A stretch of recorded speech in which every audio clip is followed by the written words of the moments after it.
What's up guys, it's Widgeon TV here. In our last video, we explored the species and backstory of the fabled Flatwoods monster.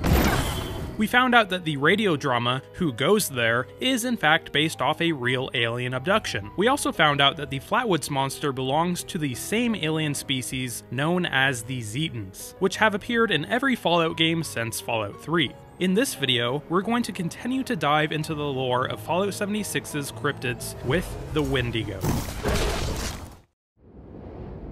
The Wendigo is a terrifying and dangerous creature. We learned from my other videos on the Wendigo that the Wendigo is more of an affliction than a creature, caused by winter cold, hunger, and greed. These symptoms can prelude the transformation of a normal human into the horrifying cryptid we know from the game. Luckily, there is a location on the map called Windigo Cave. This will give us some important information on the backstory of this creature. Let's enter. After entering, we immediately notice that this is not a friendly place. This cave is dark, damp, and full of death. I imagine the smell alone would deter most people from entering. Moving forward, we find a few ghouls.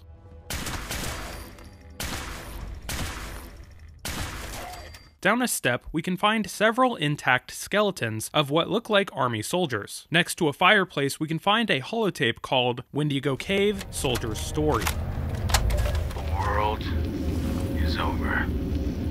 I think that's the first time I've said it out loud. It sounds strange. After the bombs hit, people kept looking to us for answers, and I tell them, don't worry, help is on the way. It's clear to me now that there's nobody left. Winter's been brutal. It started a few weeks after the bombs hit and shows no sign of letting up. Well, maybe winter's all that's left now. I remember this cave from grade school. Kids called it the Wendigo Cave. I was scared of it then. Absolutely terrified. Now, it's the only thing keeping us alive. We'll stay here to survive the cold, and we'll get back out there. The men trust me to keep them alive, and I haven't let them down yet. Here's hoping that record holds. It sounds like these soldiers were taking shelter from Appalachia's harsh winter. The soldier also says that this cave was always called the Windigo Cave, so we can assume this cave has a long history of providing ill-equipped travelers with shelter during the winter. As we move further into this hellhole, pushed up against the walls, we can see meat giblets and viscera spread in just about every corner. We eventually come to a slight opening where we encounter our first Mirelurk. Looking down these rocks, we can see a punji board, and to its right, we see a skeleton blindfolded and handcuffed to what looks like a piece of rebar stuck in the ground. To its left, we see a lawn chair with a machete leaned up against it. I would normally speculate on what was going on here, but I honestly have no idea. Around the corner and up some rocks, we can find another skeleton, and here we find our first pieces of silver ore. We will find out later that this is a great place to pick up large amounts of silver, and later on in the cave we start finding gold ore. After killing more high-ranked Mirelurks, coming around a rock pillar, we can find a dead raider body. Notably, this body still has some flesh on it. Next to the body, we can find a note. The boys and I came here to take down that psychopath Morris. The contract on him was enough to set us all up for life. Plus, anyone too crazy for the Gormans needs to be put down. I should have believed the stories about this place. It smells like death, and everything left alive is trying to kill us. Still, we were doing fine until I broke my damn leg, and those assholes left me behind. And I'm not afraid of the dark, but I swear there's something watching me. If you're reading this, do me a favor. Find my friends and put a bullet in their heads. And then, get the hell out of this cave. Sounds like a pretty grim warning, even coming from a raider. If you don't know, the Gormans are a raider faction who are held up in the Bolton Greens. Before we proceed, let's head over there to find out some more information on Morris. Walking up on Bolton Greens, we can see that it's occupied by a garrison of Scorched. Immediate need for new hires to assist us in preparing for the leaving ship. After clearing out the Scorched, we can unlock a door that leads to a bar. On the bar, we can find a holotape labeled Morris Stevens Holotape. Edie and I have been feeling a little extra hungry of late, And the others are starting to ask questions. Morris, how can you be hungry when you're still so fat? You know what I say to that? I'm hungry because I'm the boss here. It takes a lot of effort to wrangle these useless idiots so we don't all starve, and that works up an appetite. Honestly, it's been several days since we've come across any more food. Usual unsuspecting travelers have been harder to come by. I can only assume the damn cutthroats have been scaring them all away, or not sharing their minds with us. Well, the others won't like it, but we're gonna have to go to Plan B. Edie's on board with me. And I've been thinking about Gregory. He's got a lot of meat on him, and he's been rather useless lately. Yeah, no one will miss him. Maybe his wife. And his little girl, perhaps. But Vanessa will know what's good for her, and she's too much of a good fighter to just yet. And the kid, well, I'm not a monster. Besides, kids are too scrawny.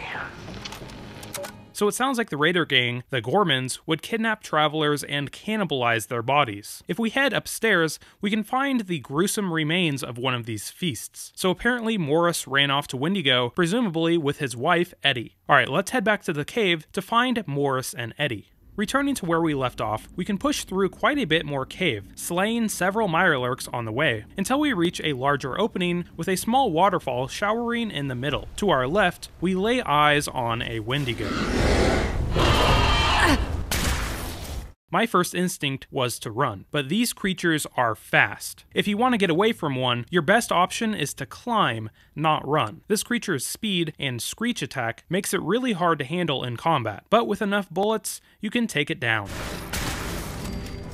Moving closer to get a better look, we can finally see this terrifying creature in full. As you can see, it's merely skin and bones. The skin on some parts of its body has been pulled so taut that it has created holes between its tibia and fibia. It looks so skinny because in its lore, it has insatiable hunger.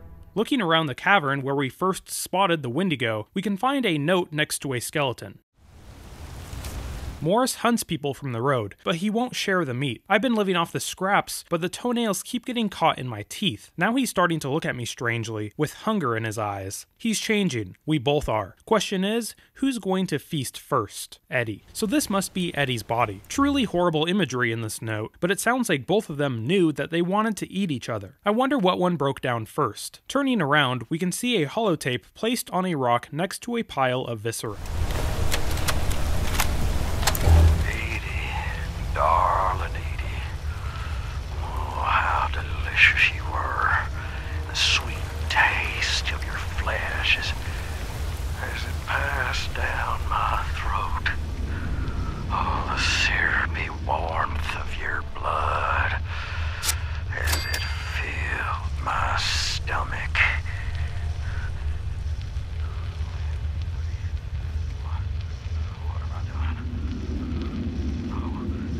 She's dead. I killed her. I ate her. Oh, no.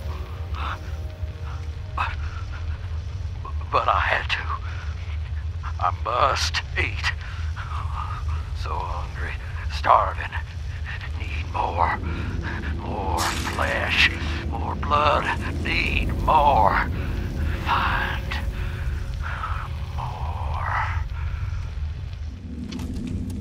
So, Morris ate Eddie, and it sounds like he enjoyed every second of it, completing his transformation into a Wendigo. Since Wendigo hunger can never be sufficed, with all the evidence around us, we can assume Morris, or this Wendigo, has been living here for quite some time. It would wait for someone to enter, like those soldiers who are looking for shelter, or the raiders looking for riches, and then it would proceed to kill and eat them. We did the world a real favor by putting this creature down.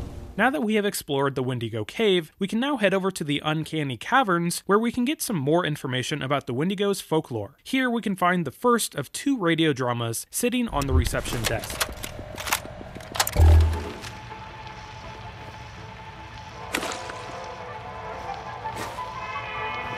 Welcome back, dear listeners.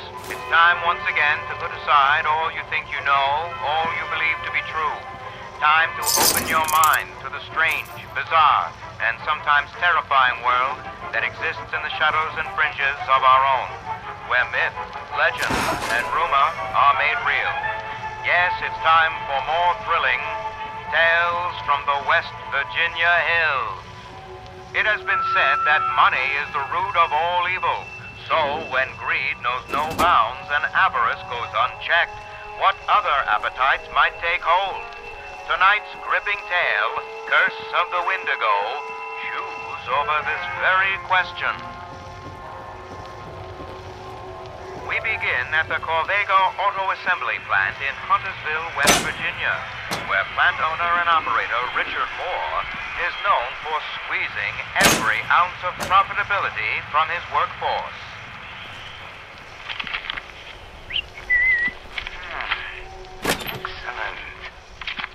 Excellent. Dick, mind if I have a word? Sure, Bill, come right in. These productivity reports exceeded my projections. Get ready for another juicy holiday bonus. Sounds swell, boss. But I was walking the floor, and I noticed that the plutonium containment levels are all looking a bit high. I ordered that line to be sped up last night by 20%. I think the tolerances can handle it. Well, I understand wanting to be more efficient, but if those plutonium cells don't cool properly... Come now. With great risk comes great reward, see? Still, that's a lot of risk you're taking with the safety of the crew. They'll be thanking me come bonus time. After all, money puts food on the table. Warning, containment meltdown. Warning, containment meltdown. Core containment is rupturing! We need to get clear. Come on, let's go. What about the men on the line? Nothing we can do for those poor saps now. Just hope you and I can make it.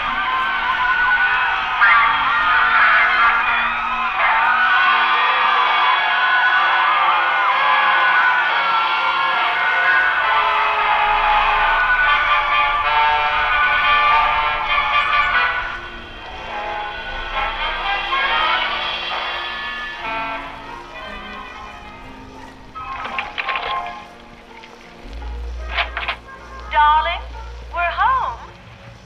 Are you up? Welcome back, Mum. Happy to report your husband is on the mend. His radiation levels are decreasing just as the doctor predicted. Splendid. Thank you, Godrich. Godrich, look at my new cap gun. Isn't it swell? A marvel to behold, Master Jim. By the by, Mum, I do say Mr. Richard certainly seems to have his appetite back. He's eaten twice again since lunch, yet still appears hungry. A very good sign of recovery indeed. Yes, I suppose that is good news. That you, dear? Say, did you buy more steaks? As I was saying, Mum, he's eaten up every last steak, meatball, and banger, I'm afraid. Oh, my. Sorry, darling. I'll go to the butcher tomorrow. Insistent, isn't he? Yes, Mum. Quite. Unfortunately for the Moore family, all is not as it seems with their recovering patriarch. Tune in next time for the thrilling conclusion of Curse of the Windigo. If you remember at the beginning of the video, there were 3 themes I laid out: hunger, winter, and greed. The cave story seemed to focus on the hunger and winter part, but these holotapes seem to be focusing on the greed part. Inside the Uncanny Caverns, in a small side cave, we can find the second part.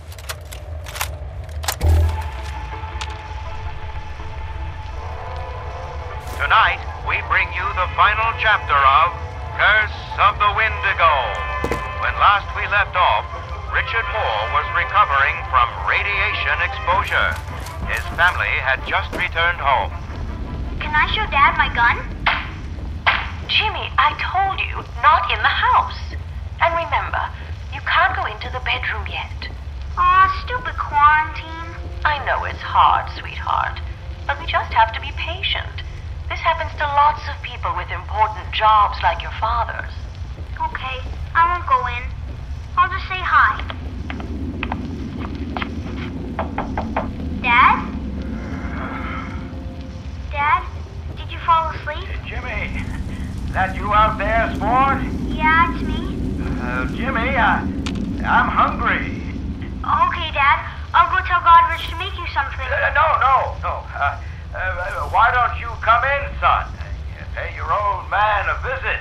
I'm not supposed to get too close yet, remember? Now, James, if your father says it's okay, then it's okay. Now, you come in here. I don't know. You sure? Positive. You come and give your dad a big hug. Now, Jimmy. Well, all right. If you say it's okay. There he is. There's my boy. Looking fit as a fiddle. Dad, what's wrong? You don't look better at all. You've gotten so thin I can see your bones. You've lost all your hair, too. You look almost like a skeleton. Oh, so sorry, Jimmy. But Daddy's hungry. So very, very hungry. Come closer, son. Come to Daddy. What? No, Dad, no!